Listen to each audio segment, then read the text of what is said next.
In 1781, the revolution had actually ended. The war had stopped. George Washington, then as the commander-in-chief of the Continental Army, continued to be able to stay on to be able to lead the army until 1783, until the new government could be formed. And in 1783, he came to Annapolis, Maryland. Commander-in-Chief George Washington resigned his commission of the military. Now, we don't see that as a significant event, but it's one of the most significant events at the beginning of our nation. Because in the past, if you led the army and you won the war, you become the leader based on the fact that the army is behind you. That's the way it had always been in every place and in every country. You have the army, you have the power. George Washington approached the civilian government in the beginnings of a new republic, resigned his commission, and stepped back to being a private citizen. That event is so significant, John Trumbull, his painting hangs in the rotunda of the United States Capitol right now. That painting's been hanging there since 1824. In fact, the painting of George Washington resigning his commission is actually older than the dome that it is under. We don't think about a military leader taking over the United States. That's unthinkable for us because of the path that George Washington laid down behind us. He did a lot of firsts in a lot of his leadership. He was our first president. He was a civilian leader. After one term, he wanted to be able to step down. In fact, he and Madison actually wrote together a letter to be able to go out to the American people after his first presidency. But so many people came to him and encouraged him to be able to run again that he relented and ran again. But at the end of his second term, he would not relent and had determined he was not a king. He was not the only person that could lead these new United States. But it was time, after 45 years, for him to step aside. And this time with the help of another gentleman that he'd worked with for a long time named Alexander Hamilton, who they had served together even since the Continental Army together. He and Alexander Hamilton wrote an address to the American people. This was to be the end of his presidency and of his public service. It was actually, interestingly enough, it's referred to as George Washington's farewell address, but he never actually spoke it. They wrote it, and then they published it together. Many people don't know George Washington didn't like speaking in public and wasn't akin to coming to make big public speeches. So they published it, and it became a signature. This speech begins with a farewell to the nation, saying, "I'm stepping aside as president of these United States." But then he goes on to be able to challenge the nation in multiple areas, beginning with be careful in the days ahead. He saw the seeds of factions and of political parties beginning to rise, and he challenged the nation in that. He challenged the nation to be able to hold fast to its faith and to be able to live the principles of its faith. He challenged the nation on the issue of debt, and to be able to say, don't be a nation that carries a lot of debt. You'll have times of war when you'll have to carry it, but pay it off as quickly as possible. He challenged the nation in the issue of foreign entanglements and foreign alliances. And he challenged the nation to forgive him of any mistakes that he might have made while he was leading the nation. This non-speech speech that he presented to the nation has become a signature for now more than 2 centuries. It wasn't set aside. In fact, during the Civil War, for the first time, members of Congress gathered on the other side of the building in the brand new House chamber in 1862, where House and Senate, with all the military leadership, gathered together in one room and read it out loud as a reminder to the nation of our beginnings and as an encouragement to all the legislators during the Civil War. It was set aside again until 1893, when the Senate picked it back up again. And the senator was chosen to be able to read it out loud to the Senate. It was done in 1893 and 1894, then stopped in 1895, but then picked up again in 1896 and has been read every single year since 1896 in this chamber, right around George Washington's birthday. a fitting tribute to a president who did much to be able to establish who we are as a country. I'm honored today to be the one selected to be able to speak this speech. I'm also honored to be able to note that I'm the first Oklahoman in the history of the Senate to actually read this speech out loud in the Senate. Now, we're a young state. We've only been a state since 1907, but we've only been reading it out loud since 1893, so we've been there for most of the time. So I'm honored to be able to give to you George Washington's farewell address and his look to the future of our nation to say, these are the things I would request that you do not forget. He began, friends and fellow citizens, the period for a new election of a citizen to administer the executive government of the United States being not far distant, and the time actually arrived when your thoughts must be employed in designating the person who is to be clothed with that important trust, it appears to me proper, especially as it may conduce to a more distinct expression of the public voice, that I should now apprise you of the resolution I have formed to decline being considered among the number of those out of whom a choice is to be made. I beg you, at the same time, to do me the justice to be assured that this resolution has not been taken without a strict regard to all the considerations appertaining to the relation which binds a dutiful citizen to his country, and that, in withdrawing the tender of service which silence in my situation might imply, I am influenced by no diminution of zeal for your future interest, no deficiency of grateful respect for your past kindness, but am supported by a full conviction that the step is compatible with both. The acceptance of and continuance hitherto in the office to which your suffrages have twice called me have been a uniform sacrifice of inclination to the opinion of duty and to a deference for what appeared to be your desire. I constantly hope that it would have been much earlier in my power, consistently with motives which I was not at liberty to disregard, to return to that retirement from which I had been reluctantly drawn.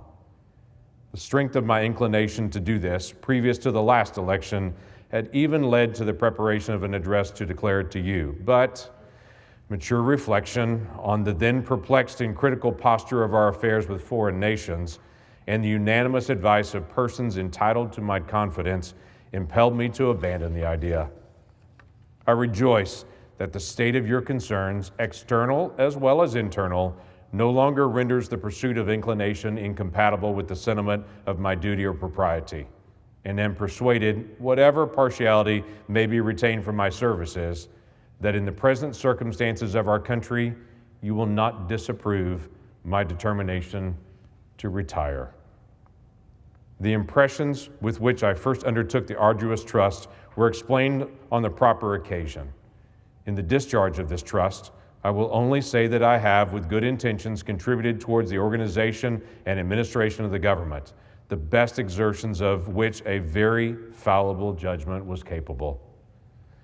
Not unconscious in the outset of the inferiority of my qualifications, experience in my own eyes, perhaps still more in the eyes of others, has strengthened the motives to diffidence of myself, and every day the increasing weight of years admonishes me more and more that the shade of retirement is as necessary to me as it will be welcome. Satisfied that if any circumstances have given peculiar value to my services, they were temporary. I have the consolation to believe that while choice and prudence invite me to quit the political scene, patriotism does not forbid it. In looking forward to the moment which is intended to terminate the career of my public life, my feelings do not permit me to suspend the deep acknowledgement of that debt of gratitude which I owe to my beloved country for the many honors it has conferred upon me. Still more for the steadfast confidence with which it has supported me, and for the opportunities I have thence enjoyed of manifesting my inviolable attachment, by services faithful and persevering, though in usefulness unequal to my zeal. If benefits have resulted to our country from these services, let it always be remembered to your praise, and as an instructive example in our annals that under circumstances in which the passions agitated in every direction were liable to mislead, amidst appearances sometimes dubious, vicissitudes of fortune often discouraging, in situations in which not unfrequently one of success has countenances the spirit of criticism. The constancy of your support was the essential prop of the efforts and a guarantee of the plans by which they were effected. Profoundly penetrated with this idea, I shall carry it with me to my grave as a strong incitement to unceasing vows that heaven may continue to you the choicest tokens of its beneficence, that your union and brotherly affection may be perpetual, that the free constitution, which is the work of your hands, may be sacredly maintained, that its administration in every department may be stamped with wisdom and virtue, that in fine the happiness of the people of these states under the auspices of liberty may be made complete by so careful a preservation and so prudent a use of this blessing as will acquire them to the glory of recommending it to the applause, the affection, and adoption of every nation which is yet a stranger to it. Here, perhaps, I ought to stop. But solicitude for your welfare, which cannot end but with my life, and the apprehension of danger, natural to that solicitude, urge me on an occasion like the present to offer to your solemn contemplation and to recommend to your frequent review some sentiments which are the result of much reflection, of no inconsiderable observation, and which appear to me all important to the permanency of your felicity as a people.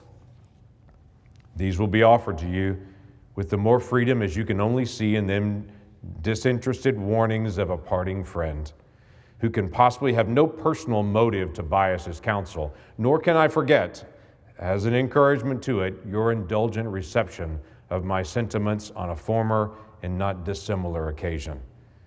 Interwoven as is the love of liberty with every ligament of your hearts, no recommendation of mine is necessary to fortify or confirm the attachment. The unity of government, which constitutes you as one people, is also now dear to you.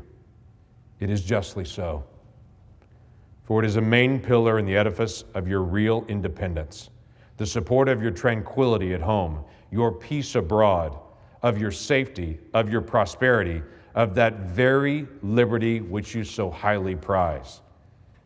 But as it is easy to foresee that, from different causes and from different quarters, much pains will be taken, many artifices employed to weaken in your minds the conviction of this truth, as this is the point in your political fortress against which the batteries of internal and external enemies will be most constantly and actively, though often covertly and insidiously, directed. It is of infinite moment that you should properly estimate the immense value of your national union, your collective and individual happiness, that you should cherish a cordial, habitual, and immovable attachment to it, accustoming yourselves to think and speak of it as the palladium of your political safety and prosperity, watching for its preservation with jealous anxiety, discountenancing whatever may suggest even a suspicion that it can in any event be abandoned, and indignantly frowning upon the first dawning of every attempt to alienate any portion of our country from the rest, or to enfeeble the sacred ties which now link together the various parts. For this, you have every inducement of sympathy and interest. Citizens by birth or choice of a common country, a country that has right to concentrate your affections. The name of American, which belongs to you and your national capacity, must always exalt the just pride of patriotism more than any appellation derived from local discriminations. With slight shades of difference, you have the same religion, manners, habits, and political principles. You have in a common cause fought and triumphed together. The independence and liberty you possess are the work of joint councils and joint efforts, of common dangers, sufferings, and successes. But these considerations, however powerfully they address themselves to your sensibility, are greatly outweighed by those which apply more immediately to your interest. Here, every portion of our country finds the most commanding motives for carefully guarding and preserving the union of the whole. The North, in an unrestrained intercourse with the South, protected by equal laws of common government, finds in the productions of the latter great additional resources of maritime and commercial enterprise and precious materials of manufacturing industry. The South, in the same intercourse, benefiting by the agency of the North, sees its agriculture grow and its commerce expand. Turning partly into its own channels, the seamen of the North, it finds its particular navigation invigorated. And while it contributes in different ways to nourish and increase the general mass of the national navigation, it looks forward to the protection of maritime strength, to which itself is unequally adapted. The East, in like intercourse with the West, already finds, and in the progressive improvement of interior communications by land and water, will more and more find a valuable vent for the commodities which it brings from abroad or manufactures at home. The West derives from the East supplies requisite to its growth and comfort. And what is perhaps of still greater consequence, it must of necessity owe the secure enjoyment of indispensable outlets for its own productions to the weight of influence and of future maritime strength of the Atlantic side of the Union, directed by indissoluble community of interest as one nation. Any other tenure by which the West can hold this essential advantage, whether derived from its own separate strength or from an apostate or an unnatural connection with any foreign power, must be intrinsically precarious.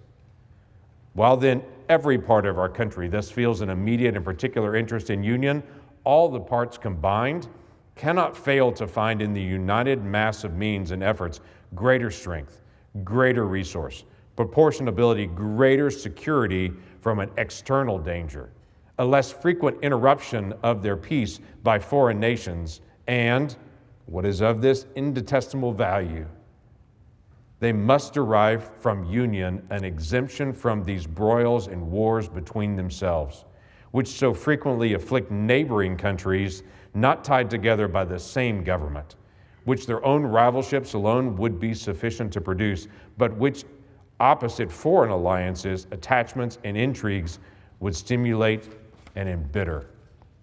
Hence, likewise, they will avoid the necessity of those overgrown military establishments which, under any form of government, are inauspicious to liberty, and which are to be regarded as particularly hostile to republican liberty.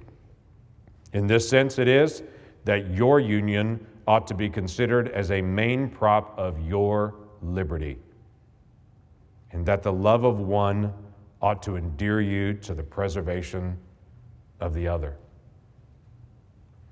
These considerations speak a persuasive language to every reflecting and virtuous mind and exhibit the continuance of the Union as a primary object of patriotic desire. Is there a doubt whether a common government can embrace so large a sphere? Let experience solve it. To listen to mere speculation in such a case were criminal. We are authorized to hope that a proper organization of the whole, with the auxiliary agency of governments for the respective subdivisions, will afford a happy issue to the experiment. It is well worth a fair and full experiment. With such powerful and obvious motives to union affecting all parts of our country, while experience shall not have demonstrated its impracticability, there will always be reason to distrust the patriotism of those who in any quarter may endeavor to weaken its bands. In contemplating the causes which may disturb our union, it occurs as matter of serious concern that any ground should have been furnished for characterizing parties by geographical discriminations, northern and southern, Atlantic and Western, whence designing men may endeavor to incite a belief that there is a real difference of local interests and views. One of the expedients of party to acquire influence within particular districts is to misrepresent the opinions and aims of other districts. You cannot shield yourself too much against the jealousies and heartburnings which spring from these misrepresentations. They tend to render alien to each other those who ought to be bound together by fraternal affection. The inhabitants of our Western country have lately had a useful lesson on this head.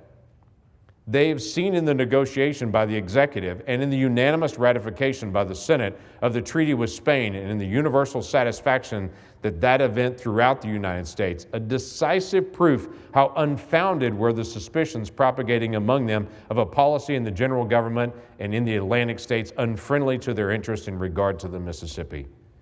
They have been witnesses to the formulation of two treaties, that with Great Britain and that with Spain, which secured to them everything they could desire in respect to our foreign relations towards confirming their prosperity. Will it not be to their wisdom to rely for the preservation of these advantages on the union by which they were procured? Will they not henceforth be deaf to those advisers, if such there are, who would sever them from their brethren and connect them with aliens? To the efficacy and permanency of your union, a government for the whole is indispensable. No alliances, however strict, between the parts can be an adequate substitute.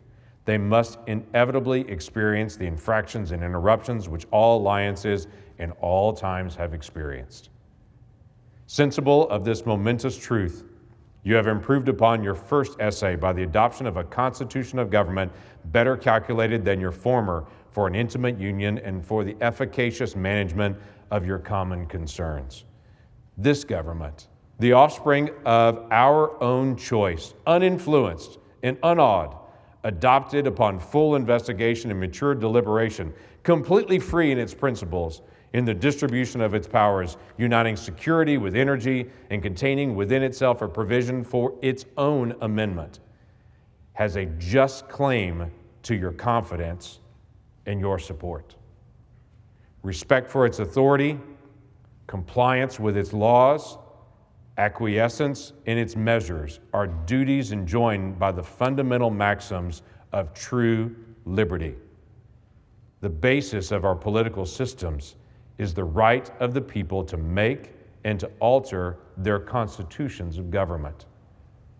But the Constitution, which at any time exists until changed by an explicit and authentic act of the whole people, is sacredly obligatory upon all. The very idea of the power and the right of the people to establish government presupposes the duty of every individual to obey the established government. All obstructions to the execution of the laws, all combinations and associations under whatever plausible character with the real design to direct, control, counteract, or all the regular deliberation and action of the constituted authorities are destructive of this fundamental principle and of fatal tendency. They serve to organize faction, to give it an artificial and extraordinary force, to put in the place of the delegated will of the nation the will of a party, often a small but artful and enterprising minority of the community, and, according to the alternate triumphs of different parties, to make the public administration the mirror of the ill-concerted and incongruous projects of faction, rather than the organ consistent and wholesome plans digested by common councils and modified by mutual interests. However combinations or associations of the above description may now and then answer to popular ends, they are likely, in the course of time and things, to become potent engines by which cunning, ambitious, and unprincipled men will be enabled to subvert the power of the people and to usurp for themselves the reins of government, destroying afterwards the very engines which have lifted them to unjust dominion. Towards the preservation of your government and the permanency of your present happy state, it is requisite not only that you steadily discountenance irregular opposition to its acknowledged authority, but also that you resist with care the spirit of innovation upon its principles, however specious the pretext. One method of assault may be to effect in the forms of the Constitution alterations which will impair the energy of the system and thus to undermine what cannot be directly overthrown. In all the changes to which you may be invited, remember that time and habit are at least as necessary to fix the true character of governments as of other human institutions. That experience is the surest standard by which to test the real tendency of the existing constitution of a country. That felicity in changes, upon the credit of mere hypothesis and opinion, exposes to perpetual change from the endless variety of hypothesis and opinion, and remember especially that for the efficient management of your common interests in a country so extensive as ours, a government of as much vigor as is consistent with the perfect security of liberty is indispensable. Liberty itself will find in such a government, with powers properly distributed and adjusted, its surest guardian. It is indeed little else than a name, where the government is too feeble to withstand the enterprises of faction, to confine each member of the society within the limits prescribed by the laws, and to maintain all in the secure and tranquil enjoyment of the rights of persons and property. I have already intimated to you the danger of parties in the state, with particular reference to the founding of them on geographical discriminations. Let me now take a more comprehensive view and warn you in the most solemn manner against the baneful effects of the spirit of party generally. This spirit, unfortunately, is inseparable from our nature, having its root in the strongest passions of the human mind. It exists under different shapes in all governments, more or less stifled, controlled, or repressed, but in those of the popular form, it is seen in the greatest rankness and is truly their worst enemy. Alternate domination of one faction over another, sharpened by the spirit of revenge natural to party dissension, which in different ages and countries has perpetuated the most horrid enormities, is itself a frightful despotism. But this leads at length to a more formal and permanent despotism. The disorders and miseries which result gradually incline the minds of men to seek security and repose in the absolute power of an individual. And sooner or later, the chief of some prevailing faction, more able or more fortunate than his competitors, turns this disposition to the purposes of his own elevation on the ruins of public liberty. Without looking forward to an extremity of this kind, which nevertheless ought not to be entirely out of sight, the common and continual mischiefs of the spirit of party are sufficient to make the interest and the duty of a wise people to discourage and restrain it. It serves always to distract the public councils and enfeeble the public administration. It agitates the community with ill-founded jealousies and false alarms, kindles the animosity of one part against another, foments occasionally riot and insurrection. It opens the door to foreign influence and corruption, which finds a facilitated access to the government itself through the channels of a party passion. Thus, the policy and the will of one country are subjected to the policy and will of another. There is an opinion that parties in free countries are useful checks upon the administration of the government and to serve to keep alive the spirit of liberty. This, within certain limits, is probably true. And in governments of a monarchical caste, patriotism may look with indulgence, if not with favor, upon the spirit of a party. But in those of the popular character, in governments purely elective, it is a spirit not to be encouraged. From their natural tendency, it is certain there will always be enough of that spirit for ever salutary purpose. And there being constant danger of excess, the effort ought to be, by force of public opinion, to mitigate and assuage it. a fire not to be quenched. It demands a uniform vigilance to prevent its bursting into a flame, lest instead of a warming, it should consume. It's important, likewise, that the habits of a thinking in a free country should inspire caution in those entrusted with its administration to confine themselves within their respective constitutional spheres, avoiding in the exercise of the powers of one department to encroach upon another. The spirit of encroachment tends to consolidate the powers of all the departments into one, and thus to create whatever the form of government, a real despotism. A just estimate of that love of power and proneness to abuse it, which predominates in the human heart, is sufficient to satisfy us of the truth of this position. The necessity of reciprocal checks in the exercise of political power by dividing and distributing it into different depositories and constituting each the guardian of the public weal against invasions by the others has been evinced by experiments ancient and modern, some of them in our country and under our own eyes. To preserve them must be as necessary as to institute them. If in the opinion of the people, the distribution or modifications of the constitutional powers be in any particular wrong, let it be corrected by an amendment in the way which the Constitution designates. But let there be no change by usurpation. For though this, in one instance, may be the instrument of good, it is the customary weapon by which free governments are destroyed. Precedent must always greatly overbalance in permanent evil any partial or transient benefit which the use can at any time yield.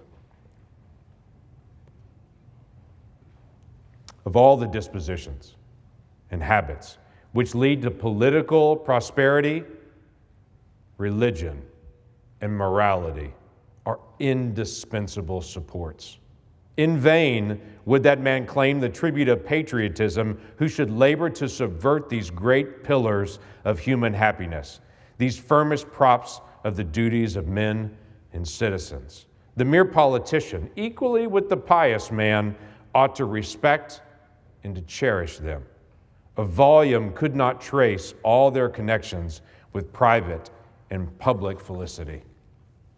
Let it simply be asked, where is the security for property, for reputation, for life, if the sense of religious obligation desert the oaths which are the instruments of investigation in courts of justice? And let us, with caution, indulge the supposition that morality can be maintained without religion. Whatever may be conceded to the influence of refined education on minds of peculiar structure, reason and experience both forbid us to expect that national morality can prevail in exclusion of religious principle. It is substantially true that virtue or morality is a necessary spring of popular government. The rule indeed extends with more or less force to every species of free government. Who that is a sincere friend to it can look with indifference upon attempts to shake the foundation of the fabric. Promote then, as an object of primary importance, institutions for the general diffusion of knowledge, in proportion as to the structure of a government gives force to public opinion. It is essential that public opinion should be enlightened. It's a very important source of strength and security. Cherish public credit. One method of preserving it is to use it as sparingly as possible, avoiding occasions of expense by cultivating peace, but remembering also that timely disbursements to prepare for danger frequently prevent much greater disbursements to repel it. Avoiding likewise the accumulation of debt, not only by shunning occasions of expense, but by vigorous exertions in times of peace to discharge the debts which unavoidable wars may have occasioned, not ungenerously throwing upon posterity the burden which we ourselves ought to bear. The execution of these maxims belongs to your representatives, but it's necessary that public opinion should cooperate.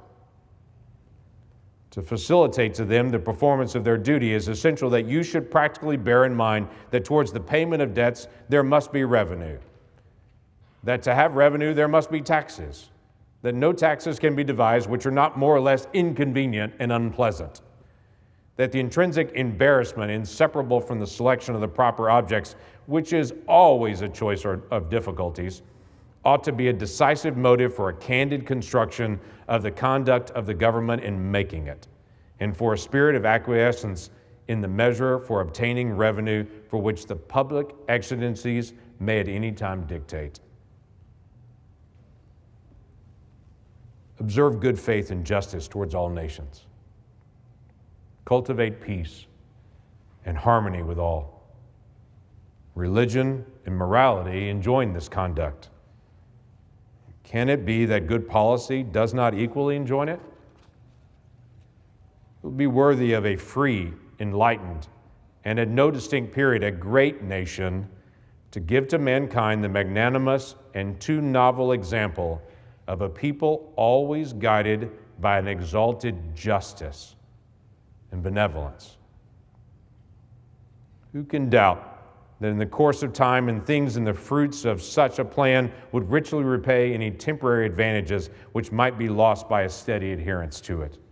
Can it be that Providence has not connected the permanent felicity of a nation with its virtue? The experiment, at least, is recommended by every sentiment which ennobles human nature. Alas, it is rendered impossible by its vices.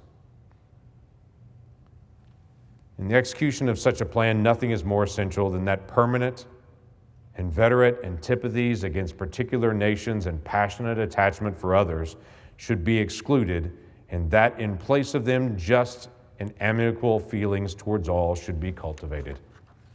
The nation which indulges towards another in habitual hatred or a habitual fondness is in some degree a slave.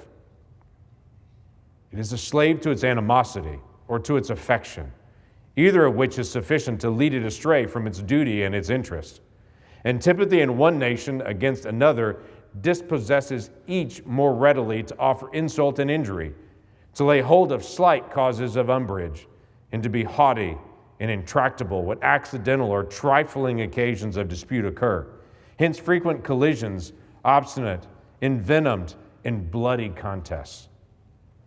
The nation, prompted by ill will and resentment, sometimes impels to war the government, contrary to the best calculations of policy. The government sometimes participates in the national propensity and adopts through passion what reason would reject. At other times, it makes the animosity of the nation subservient to the projects of hostility instigated by pride, ambition, and other sinister and pernicious motives. The peace, then, sometimes perhaps the liberty of nations has been the victim.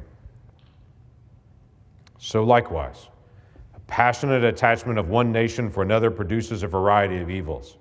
Sympathy for the favorite nation, facilitating the illusion of an imaginary common interest in cases where no real common interest exists, and infusing into one the enmities of the other, betrays the former into a participation in the quarrels and wars of the latter without adequate inducement or justification. It leads also to concessions to the favorite nation and privileges denied to others, which is apt doubly to injure the nation making the concessions, by unnecessarily parting with what ought to have been retained, and by exciting jealousy, ill will, and a disposition to retaliate in the parties from whom equal privileges are withheld. And it gives to ambitious, corrupted, or deluded citizens who devote themselves to the favorite nation facility to portray or sacrifice the interests of their own country without odium, sometimes even with the popularity, gilding with the appearances of a virtuous sense of obligation, a commendable deference for public opinion, or a laudable zeal for public good, the base or foolish compliances of ambition, corruption, or infatuation. As avenues to foreign influence in innumerable ways, such attachments are particularly alarming to the truly enlightened and independent patriot. How many opportunities do they afford to tamper with domestic factions, to practice the arts of seduction, to mislead public opinion, to influence or awe the public councils? Such an attachment of a small or weak towards the great and powerful nation dooms the former to be the satellite of the latter. Against the insidious wiles of a foreign influence, I conjure you to believe me, fellow citizen, the jealousy of a free people ought to be constantly awake, since history and experience prove that foreign influence is one of the most baneful foes of Republican government. But that jealousy, to be useful, must be impartial, else it becomes the instrument of the very influence to be avoided, instead of a defense against it. Excessive partiality for one foreign nation and excessive dislike of another cause those whom they actuate to see danger only on one side and to serve to veil and even second the arts of influence on the other. Real patriots, who may resist the intrigues of the favorite, are liable to become suspected and odious, while its tools and dupes usurp the applause and confidence of the people to surrender their interests. The great rule of conduct for us in regard to foreign nations is, in extending our commercial relations, to have with them as little political connection as possible. So far as we have already formed engagements, let them be fulfilled with perfect good faith. But here let us stop. Europe has a set of primary interests, which to us have none or very remote relation. Hence, she must be engaged in frequent controversies, the causes of which are essentially foreign to our concerns. Hence, therefore, it must be unwise in us to implicate ourselves by artificial ties in the ordinary vicissitudes of her politics or the ordinary combinations and collisions of her friendships or enmities. Our detached and distant situation invites and enables us to pursue a different course.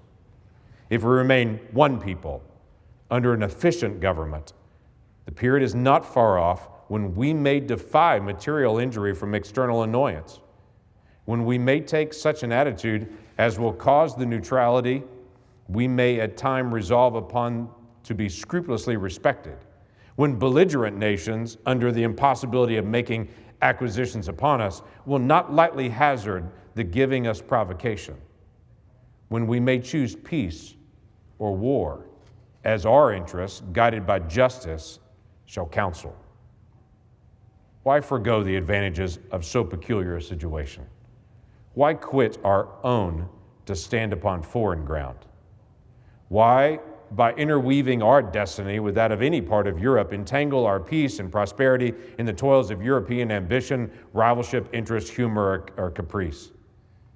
It is our true policy to steer clear of permanent alliances with any portion of the foreign world, so far, as we are now at liberty to do it, for let me not be understood as capable of patronizing infidelity to existing engagements. I hold the maxim no less applicable to public than to private affairs, that honesty is always the best policy. I repeat it, therefore, let those engagements be observed in their genuine sense, but in my opinion, it is unnecessary and would be unwise to extend them. Taking care always to keep ourselves by suitable establishments on a respectably defensive posture, we may safely trust to temporary alliances for extraordinary emergencies. Harmony, liberal intercourse with all nations are recommended by policy, humanity, and interest. But even our commercial policy should hold an equal and impartial hand, neither seeking nor granting exclusive favors or preferences, consulting the natural course of things, diffusing and diversifying by gentle means the streams of commerce, but forcing nothing, establishing with powers so disposed in order to give to trade a stable course, to define the rights of our merchants, and to enable the government to support them, conventional rules of intercourse, The best that can present circumstances and mutual opinion will permit, but temporary, and liable to be from time to time abandoned or varied as experience and circumstances shall dictate, constantly keeping in view that it is folly in one nation to look for disinterested favors from another, that it must pay with a portion of its independence for whatever it may accept under that character, that by such acceptance it may place itself in the condition of having given equivalents for nominal favors, and yet of being reproached with ingratitude for not giving more. There can be no greater error than to expect or calculate upon real favors from nation to nation. It is an illusion which experience must cure, with a just pride ought to discard. In offering to you, my countrymen, these counsels of an old and affectionate friend, I dare not hope that they will make you strong and lasting impression I could wish. That they will control the usual current of the passions or prevent our nation from running the course which has hitherto marked the destiny of nations. But if I may even flatter myself that they may be productive of some partial benefit, some occasional good, that they may now and then recur to moderate the fury of party spirit, to warn against the mischiefs of foreign intrigue, to guard against the impostures of pretended patriotism. This hope will be a full recompense for the solicitude of your welfare, by which they have been dictated. How far, in the discharge of my official duties, I have been guided by the principles which have been delineated. The public records and other evidences of my conduct must witness to you and to the world. To myself, the assurance of my own conscience is that I have at least believed myself to be guided by them. In relation to the still subsisting war in Europe, my proclamation of the 22nd of April, 1793 is the index to my plan. Sanctioned by your approving voice and by that of your representatives in both houses of Congress, the spirit of that measure has continually governed me, uninfluenced by any attempts to deter or divert me from it. After deliberate examination, with the aid of the best lights I could obtain, I was well satisfied that our country, under all the circumstances of the case, had a right to take and was bound in duty and interest to take a neutral position. Having taken it, I determined, as far as should depend upon me, to maintain it with moderation, perseverance, and firmness. Considerations with respect to the right to hold this conduct it is not necessary on this occasion to detail. I will only observe that according to my understanding of the matter, that right, so far from being denied by any of the belligerent powers, has been virtually admitted by all. The duty of holding a neutral conduct may be inferred without anything more from the obligation which justice and humanity impose on every nation, in cases in which it is free to act, to maintain inviolate the relations of peace and amity toward other nations. The inducements of interest for observing that conduct will best be referred to your own reflections and experience. With me, a predominant motive has been to endeavor to gain time to our country to settle and mature its yet recent institutions, and to progress without interruption to that degree of strength and consistency which is necessary to give it, humanly speaking, the command of its own fortunes. Though in reviewing the incidents of my administration, I'm unconscious of intentional error, I am nevertheless too sensible of my defects not to think it probable that I may have committed many errors. Whatever they may be, I fervently beseech the Almighty to avert or mitigate the evils to which they may tend. I shall also carry with me the hope that my country will never cease to view them with indulgence, and that, after 45 years of my life dedicated to its service with an upright zeal, the faults of incompetent abilities will be consigned to oblivion, as myself must soon be to the mansions of rest. Relying on its kindness, in this as in other things, and actuated by that fervent love toward it, which is so natural to a man who views it in the native soil of himself and his progenitors for several generations, I anticipate with pleasing expectation that retreat in which I promise myself to realize without alloy the sweet enjoyment of partaking in the midst of my fellow citizens the benign influence of good laws under a free government, the ever favorite object of my heart, and the happy reward, as I trust, of our mutual cares, labors, and dangers. United States, 19th September, 1796, George Washington.